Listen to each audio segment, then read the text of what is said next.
kakaubot. Makaradol, Fred Padernos, Istorya Pakaradol! Maraming nangungumusta. Kumusta na daw si Pastor Kibuloy, lalong-lalo na yung kanyang kaso doon sa ibang bansa. Maalala nyo ba si Pastor Kibuloy? Yung self-proclaimed na Son of God na may-ari ng Kingdom of Jesus Christ, KOJC, sa Davao, na nahuli dito sa atin na bansa noong 2024 yata yun. Abay, tuloy ang kaso. Tuloy ang kaso kay Pastor Kibuloy dito sa Pilipinas habang siya ay nakakulong. Sa human trafficking yun at alleged na mga sexual abuse ang kanyang kinakaharap na kaso dito sa ating bansa, sa bansang Pilipinas. Yung sinasabi nila kinukumusta na na kaso ni Pastor Kibuloy, yung sa yung sa abroad. Yung kaso kasi nauna dito sa Pilipinas, meron silang kaso na kinakaharap sa abroad, sa Amerika, na pareho rin sa kaso dito sa Pilipinas. Ay meron tayong nabasa na update ngayon. Ayon ito sa report ng Inquirer.net. Itong kinukumusta natin.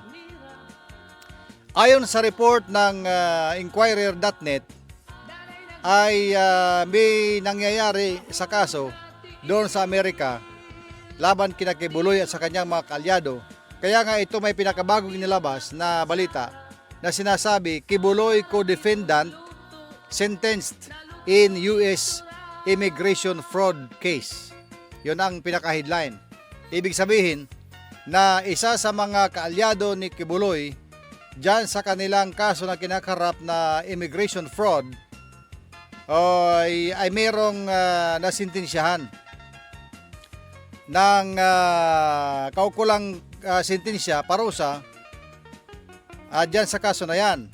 At ang sinasabi dyan na co-defendant o itong akusado na ito na nasintensyahan ay nagngangalang Maria de Leon, na ayon sa report na ito ng Inquirer.net ay itong si Maria de Leon ay sentenced to time already served. Na ibig sabihin ay yung kanyang sentensya ay ibinase doon sa kanyang panahon na kanyang napagserbisyuhan na habang ay nasa nasa custody ng korte. Itong si Maria de Leon na ito ay isa sa mga akusado na 42 na mga akusado indicted cases sa US Department of Justice may kinalaman dito sa kaso ni Kibuloy. 77 years old na ito na nakatira sa Los Angeles, itong si Maria de Leon. At kung inyong maalala, noong 2022, itong si Maria de Leon na isa sa mga akusado ni Kibuloy ay nag-plead guilty noong 2022. Sa pamamagitan nito ng tinatawag na conspiracy sa immigration fraud o kanilang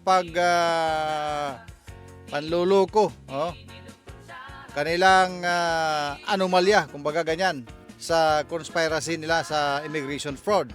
Ang sinasabing immigration fraud, ito yung nagpapanggap isang tao, ipapacilitate mo, tapos pagpanggapin mong ito ay asawa ng isang foreigner na ganyan, magkakaroon ng fake marriage para palabasin na mag-asawa kayo at nang ikaw na babae ka ay legal kang makapanirahan sa Amerika dahil asawa mo Amerikano. Maganon yun. At marami pang maniobra dyan. Isa lang yun na halimbawa. At yang mga style na yan ay nakita yan na panlalamang-lamang, panlilin lang. Hindi totoo na mag-asawa. Pinalabas lang for a show lang para kunyari makatira ka doon. Yung pala hindi naman. Hindi naman pala totoong mag-asawa. Yan ang isa sa mga ehemplo ng immigration fraud. Kaya ito ay naimbestigahan ng US Department of Justice at marami nga sila may kinalaman dito. Na kung lahat ng ito ayon sa Department of Justice, ang lahat ng ito na kagagawan nila, ang nakinabang dito ay yung KOJC ni Kibuloy. Kasi yun ang operation nila. At kasama pa dyan ang human trafficking din sa kaso nila. Kaya ito ay nasintensyahan sa time na already served kanya, kaya hindi na ito nalagay sa priso. Oh. Parang pinatawad na kasi ito ng pinagbigyan na ng US Department dahil nag-plead guilty siya at tumulong siya sa investigasyon, tumulong siya sa pag-provide ng mga information, kaya gumaan ang kanyang kaso. Kaya mo ito. Kaya ito nangyari na ganyan, na hindi na siya nakulong itong si Maria de Leon. Pero ang masamang balita dyan, patuloy pa rin doon ang kaso na kinakaharap ng 42 others, 41 na lang dahil siya ay nasintensyahan na, at kasama doon sa kaso na ito si Kibuloy, si Pastor Apollo Kibuloy, na nakakulong ngayon dito sa Pilipinas sa atin dahil sa parehong kaso na kanyang kinakaharap. So, to cut it short, patuloy na gumugulong ang kanyang mga kaso doon sa Amerika, habang dito sa Pilipinas naman ay patuloy pa rin siyang sinasailalim sa kustodiya ng gobyerno. Nakakulong siya habang patuloy na hinihiring, patuloy na dinidinig ang kanyang kaso dito. Ang tanong dyan, si Kibuloy ay may kaso sa Pilipinas, nakakulong siya dito. Ngayon, sa Amerika, meron din siyang kinakaharap na kaso. Ang tanong dyan, madadala ba si Kibuloy doon sa Amerika? Dahil siya ay may kinakaharap din na kaso doon. Habang dito sa Pilipinas ay inaresto naman siya at nakakulong ngayon dahil sa parehong kaso. Ang sagot niyan, hindi ko alam. Sila ang mag-uusap na lang dyan. Yung ating Department of Justice sa Pilipinas at ang Department of Justice ng Amerika. Silang dalawa lang ang mag-uusap dyan kung paano gagawin. Kung paano gagawin. Pero ang for sure, ang to cut it short, sa mga nangungumusta, kumusta na ang kaso ni Pastor Kibuloy? Ayan, patuloy na gumugulong. Medyo may katagalan nga lang, pero patuloy na gumugulong, patuloy na nakakamit ang hustisya doon sa mga naging biktima ng human trafficking, immigration fraud, at saka yung sexual abuse. So hayaan na natin na gumulong yan.